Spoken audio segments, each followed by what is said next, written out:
The city didn't feel the same after that day in court. Exhibit C had cracked the ground beneath everyone's feet, but it wasn't the kind of crack that healed over in silence, it was the kind that spread, slow and deliberate, until it swallowed everything. By morning, the courthouse steps were empty, but the weight of what had been revealed was still hanging over Atlanta like fog. On the news, they replayed the clip of the judge's voice, calm but final, when he told Kirk Frost. He had 48 hours to produce every financial record from the past decade. It wasn't a suggestion. It wasn't even a warning. It was a countdown. And everyone who'd ever watched Kirk slip through scandals before was suddenly leaning forward, because this time, the window was small, and the judge's patience was smaller. Kirk sat in his home office with his lawyer pacing in front of the desk, phone buzzing nonstop. The blinds were closed, but the sound of car doors slamming outside made him twitch. Neighbors were pretending to walk their dogs just to get a look, some with their phones in hand, some bold enough to crouch at the corner of his driveway. His lawyer flipped a page in the folder he'd been holding and slammed it shut. "If we don't get those documents in, he'll hold you in contempt," he said, voice low but hard. "And contempt isn't a fine, Kirk. It's a cell. They'll put you in holding before the week is over."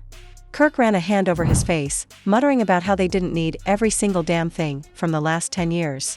But the truth was, he knew they did. The subpoena was airtight, and no amount of charm or stalling was going to make it go away. Across town, Rasheeda was in a different kind of quiet. She wasn't pacing, she wasn't venting, she was studying. In the corner office of her attorney's firm, she sat with a mug of untouched coffee and a thin smile. Her legal team was already drafting follow-up motions to make sure the judge's deadline couldn't be extended. Every hour Kirk wasted would make him look weaker, sloppier, and more dishonest. Miss Charlene sat in the corner, scrolling through her phone, reading the latest headlines to herself with a satisfaction she didn't bother to hide. "He's not gonna make that deadline," she said finally, not even looking up. Rasheeda didn't answer. She didn't need to. In the middle of all this, Tasha K was sitting in her car, parked outside the courthouse like she owned the block, recording a "just checking in" video for her followers. She didn't mention the judge's order by name, but every sentence was bait. 48 hours, she said, raising an eyebrow, and I know for a fact there's some paperwork he does not want us to see. Y'all better keep your phones charged, because I'm telling you now, it's gonna get messy. Her live chat flooded with speculation. Some thought he'd fold, some thought he'd fight. Nobody guessed what he would actually do next. By nightfall, Kirk was at his studio with a few close friends and one of his business partners. The mood was restless, the room thick with the sound of people talking over each other, half-formed plans spilling into the air. One person suggested moving certain funds into another account. Another warned that the judge's order meant any movement of money could backfire instantly. Kirk wasn't listening to all of it. He was scrolling through Instagram, watching people drag his name in the comments of fan pages, pairing his courtroom photos with memes. The one that hit hardest was a split image. On one side, him walking into court in a navy suit, on the other, a stock photo of a jail cell with the caption, "Your next outfit." That was the moment he broke his own last line of defense. Against his lawyer's repeated warnings, Kirk hit the "Go Live" button. The screen lit up with thousands of viewers in seconds. He started talking fast, voice defensive, saying the media was twisting the truth, that Rasheeda was on a smear campaign, that people needed to mind their business. But somewhere between the rants and the cursing, he said something he shouldn't have, something about, if they think they're getting into my offshore accounts, they got another thing coming. It wasn't even subtle. Anyone watching knew he'd just admitted to hiding money. His friends in the room froze, eyes darting to the phone. The comments went wild. Offshore accounts flooded the screen. Clips of the live were already being screen recorded and uploaded to Twitter before he even hit end. Within an hour, the video was everywhere, and so was the problem. Kirk had just violated a gag order the judge had put in place weeks ago.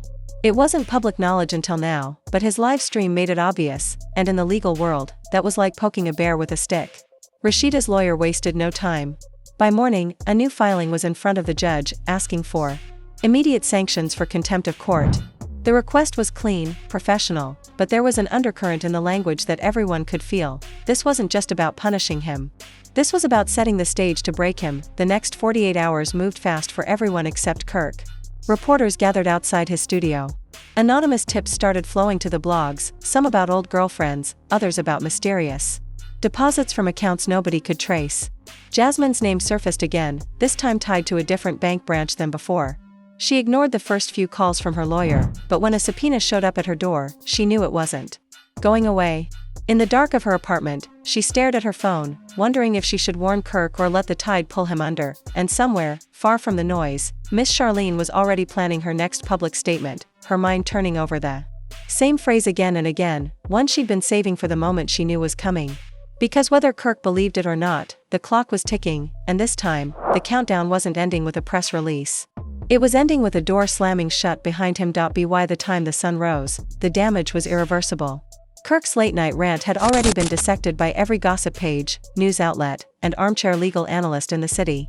The clip, where he mentioned offshore accounts, was slowed down, zoomed in, replayed, and paired with headlines that made it sound even worse than it was. In truth, it didn't need exaggeration. His own words were enough to turn a bad situation into a disaster. Outside his studio, the line of cameras and parked news vans was longer than the line at his last album release party. Reporters were calling his team non-stop for comment, but the only thing coming out of his camp was silence, and not the strategic kind. This was the silence of people scrambling with no plan. Across town, Rasheeda was sitting at her kitchen table, the morning light cutting across stacks of paperwork. She wasn't even in court yet, but it already felt like she'd won something. Her phone buzzed with texts from her attorney, each one better than the last. The judge had seen the clip. The motion for sanctions had been expedited. A special hearing was set for the very next day. It wasn't supposed to happen this fast, but Kirk had made it easy for them.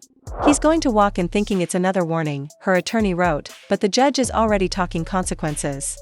Rasheeda smiled faintly and slid the phone across the table. Miss Charlene, sitting opposite her, read the message and chuckled under her breath.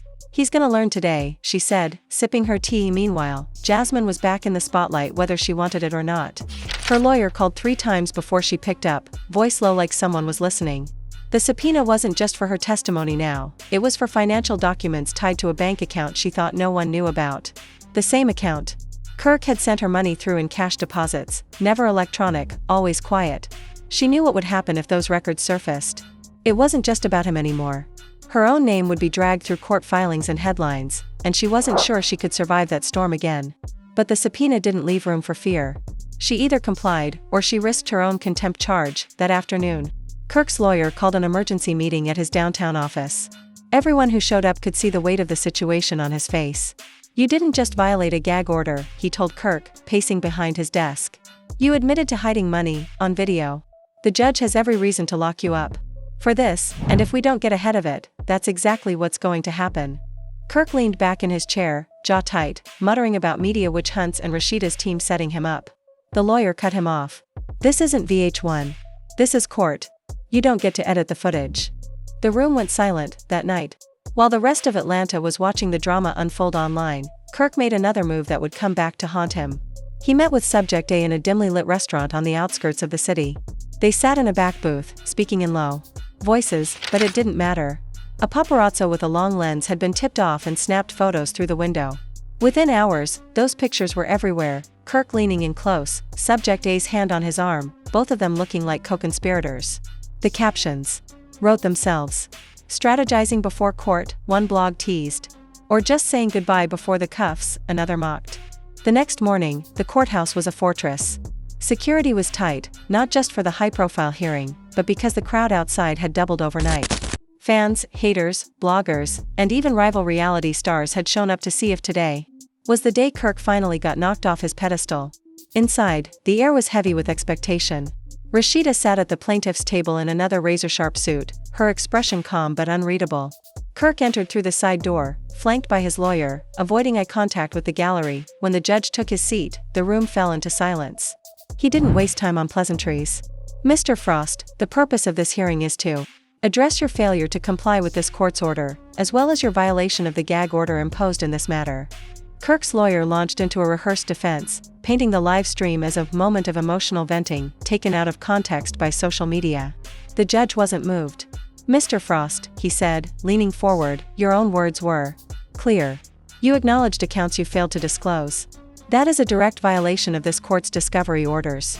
Furthermore, your statements in that broadcast compromise the integrity of these proceedings. This court does not tolerate contempt of the process or of my orders. Kirk swallowed hard, but before he could speak, Rasheeda's attorney stood. Your Honor, we believe immediate sanctions are necessary. Mr. Frost has shown a repeated disregard for the court's authority. At this point, only firm action will ensure compliance. The judge glanced down at his notes, then back at Kirk. You have until the end of business today to produce the complete financial documentation previously ordered. If you fail to do so, I will issue a bench warrant for your arrest. A murmur rippled through the room, and the bailiff barked for order. As the hearing adjourned, Kirk walked out without answering reporters, but his stiff shoulders and clenched jaw told the whole story. Across the hall, Rasheeda didn't say a word either, but her eyes followed him until he turned the corner. Miss Charlene, however, didn't hold back. You can only dodge the truth for so long, she told a news crew. And my daughter's not chasing him anymore, she's leading him straight to it. By evening, the deadline loomed, and word spread that Kirk still hadn't handed over the documents. His lawyer's office stopped answering calls from the press. The bloggers smelled blood. Tasha K went live from a parking lot near the courthouse, telling her viewers to sleep with your notifications on. Her smile said more than her words ever could. Somewhere in the city, Kirk was running out of time, and everyone knew what would happen when the clock hit zero. The city woke up with the kind of electricity you could feel in your bones. It wasn't just the storm clouds hanging low over Atlanta, it was the anticipation of something breaking. The night before, Kirk Frost's deadline had come and gone without so much as a whisper of compliance. No documents, no statements, no attempt to make good on the judge's order. By dawn, courthouse insiders were already leaking to the press that the bench warrant was signed and ready. All that was left was for someone to put it in his hands. At the Frost Bistro, the staff arrived to find news crews camped across the street, their cameras trained on every door. Customers pretended to order breakfast just to watch the chaos, phones in hand, live streaming to their followers. Every so often, someone would yell out a joke, "Y'all got an orange jumpsuit special today?" And the crowd outside would laugh, but their eyes stayed locked on the entrances. They were waiting for the same thing the rest of the city was. The moment Kirk's world collapsed in real time, inside his studio, Kirk was a shadow of the man who'd walked into court weeks earlier with his chin high and his voice loud. The blinds were drawn tight, the air stale. His lawyer's voice came through the speakerphone like a hammer. "They're coming for you today. I can't stop this now. You should turn yourself in, make it look cooperative." Kirk barked a bitter laugh, pacing the room like a caged animal. "I'm not giving them the show they want." But outside, the show was already forming. A swarm of reporters and bloggers had descended, their lenses waiting for the perfect shot. Someone had tipped them off to his location. By mid-morning, the sound of tires on gravel made his stomach twist. The first police cruiser pulled into the lot, followed by another. The chatter outside swelled, voices overlapping, the unmistakable click of cameras being readied. Two officers stepped out, adjusting their vests, the warrant folder visible in one of their hands. Kirk tried to buy time, muttering into the phone about getting one last call in, but the pounding on the door cut through everything. "Mr. Frost, open up. We have a warrant for your arrest." The room went silent except for the faint hum of the fluorescent lights. He looked at the door, then at the phone, then at the floor, knowing that whatever he did next would be frozen in still frames before the hour was over. When he finally opened it, the crowd outside erupted. Shouts, camera flashes, the buzz of live streams going live all at once. The officers stepped in, their tone professional but firm. "You're under arrest for contempt of court." Kirk tried to keep his voice low, muttering about media setups and false narratives, but the microphones caught every word. His hands were cuffed behind him, the metal glinting in the flashes, and the walk from the studio to the cruiser was short but brutal. Every step was recorded, every expression immortalized. Someone in the crowd yelled, "Offshore accounts, huh?" and laughter rolled through the street. Across town, Rasheeda was at her boutique when her phone lit up with alerts.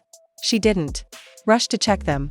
She just finished ringing up a customer, folded the receipt neatly, and then glanced at the screen. The first image she saw was Kirk being led to the cruiser, jaw tight, eyes down. She didn't smile, didn't speak, just locked her phone and went back to her work. Miss Charlene, on the other hand, was already fielding calls from every morning show that wanted her take. She gave them one line that would loop for the rest of the week: "Some people only understand consequences when the door locks behind them." Outside the courthouse, the scene was pure media theater. Tasha K was front and center, live streaming from the steps like she'd been waiting for this moment her whole life. "Ladies and gentlemen," she said into the camera, the sound of sirens faint in the distance, "the frost has finally melted." Her chat exploded, thousands of comments pouring in. She leaned in closer. "And y'all better believe this, there's more where that came from. I've got a new witness ready to talk, and when she does, this little jail trip is gonna look like a vacation." By the time Kirk arrived at the county jail, the footage was everywhere, edited into memes, set to music, slowed down for dramatic effect. His booking photo leaked within hours, sparking another wave of posts and commentary. Some fans defended him, calling it a witch hunt. Others said it was karma finally catching up. Inside, he was processed quietly, handed a county-issued uniform, and led to a holding cell. That night, Rasheeda's Instagram lit up with a single post, a close-up of a clock, its hands frozen at midnight. The caption read, "Time's up." No tags, no hashtags, no need. Her followers flooded the comments with praise, memes, and questions about what would happen next.